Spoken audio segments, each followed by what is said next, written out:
know those people you see at a casino that may not necessarily be dressed the nicest, they may always have a cigarette in their hand, and also every time you see them, they always seem to have the same desperate look on their face to win as the last time you saw them. These are the people that are in desperate need of help and most likely also have a gambling addiction. What would you do if you were in that scenario? If you were in their shoes or you knew someone that was in their shoes, would you help that other person if you loved them or you cared for them? Would you help them? And also, would you help yourself? How far would you actually go out of your way to help them recover or yourself recover from a gambling addiction? My father was a gambling addict for about 6 years, and with the help from my mom and I, we were actually able to help him recover from that addiction, and he's been clean now for about 10 years. My claim to you today is to inspire you to help someone and actually go out of your way and see all of the good that you can do.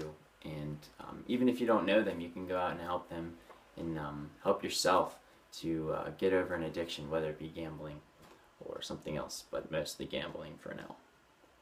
I'll discuss with you today about the problems with a gambling addiction. I'll also discuss with you about how you can help and what you can do to help yourself and others, and also the effects of helping yourself and others and what that can lead to in terms of saving lives, relationships, and also maybe even saving people financially.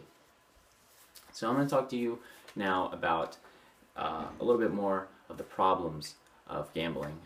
Gambling is really growing out of control in America. According to the Gambling Treatment Center of America, gambling has grown more than 40% in the last 10 years than it ever has. And it is really growing fast. It's not going to stop until someone actually goes out and does something about it. Also, unfortunately, due to these results, 40% of families that fall apart are actually due to an addiction of some sort. And it's even sadder to know that 35% of that 40% has to do with a gambling addiction. According to Natasha Scull, who studies brain patterns in addicts, she says that most people who have an addiction want help, but they're either too ashamed or some of them even don't want to admit that they have an addiction because they just don't want to admit that. I mean, I know a lot of people that don't want to admit a lot of stuff, a lot of wrongs that they've done, but they should, because it would really help them out in the long run, but they don't want to admit it. My dad was one of them. Casinos are growing exponentially too.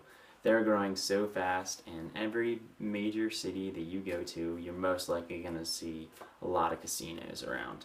You go to the beach, New Jersey, you'll see a lot of casinos. Pretty much any decently sized city you go to, you'll see at least one casino. And they're really growing, not necessarily in buildings wise, but they're actually expanding to the network. Most casinos now actually have their own online website where you can go and gamble instead of going to the actual casino and gambling money for them. And it seems kind of sketchy for them to do that, but if that's going to work for them to make their money, then they're most likely going to not stop and keep on doing it. So now that you know a little bit of the problems of a gambling addiction, it's time to know how you can help someone or yourself if you have a gambling addiction. Many people feel as though they can't help someone or themselves, or mostly just someone who they don't know. If you don't know someone and you want to help them, just go up and talk to them about it. Most likely they may be lonely if they're at a casino for a long time and they're like really desperate. They may not have a family, and if they did, they may not anymore. Just go up to them, talk to them, try to get to know them, be nice to them, and then maybe try to get them help eventually. I know that can go out of people's comfort zones to talk to someone you don't know, like a one-on-one with a stranger, but it can go a long way. And if it's someone you like, try to bring up the fact of how much you mean to them and how much they should mean to you, and that you don't want them to go down that path because it maybe hurts you or something like that. According to John Eads from the Gambling Association of America, all it takes for a gambling addict to know that they have a problem is for someone that they know, or just someone, maybe even if you don't know them, just to reach out to them and plant a seed in their head that they should try to fix their ways.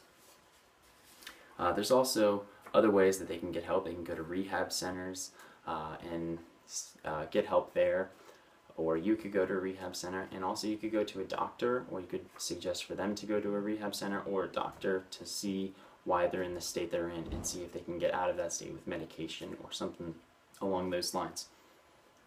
So now that you know really how you can help, it's time to know the results. The results can be very, very, very beneficial. If you help someone who was a recent father and they were just in a really bad state of gambling and they got into an addiction and then their family left them, you actually, by helping them, you actually give them another chance to go back into their kids' lives or their families' lives and try to have another outlet to get back into their life and get back on their feet. Many people don't know the actual effects that you can lead to by just helping one single person. It can be a lot, because one person can go a long way in the long run. Another thing that you can do, you can actually save lives. If someone is like really, now I don't mean to be harsh when I say this, if someone's like really in a low spot of their life and they're like not thinking straight and they're really not happy with, because they were in a gambling addiction, they don't have any money, they don't have anyone to talk to, you could actually save their lives. And instead, maybe they aren't in the best shape, maybe they feel like committing suicide or something along those lines. You could actually save their lives, and the sorrows that could lead up to that. So it's today, I hope I inspired you to help a gambling addict. I've explained the problems with you briefly on how the problems are growing and what the problems are with gambling addiction. I've also talked to you about how you can help and also the effects of you helping. I would highly advise to you, if you don't necessarily know someone that has a gambling addict, or even if you do know someone, to go out and talk to them about it and try to get to know them a little bit so they can maybe get out of their addiction, because just one person can go a long way if you help them. I'm going to end this with a quote from Steve Jacobson, and he says that gambling is a very dangerous addiction, but as long as you strive to overcome it and do your best, you will succeed in the long run.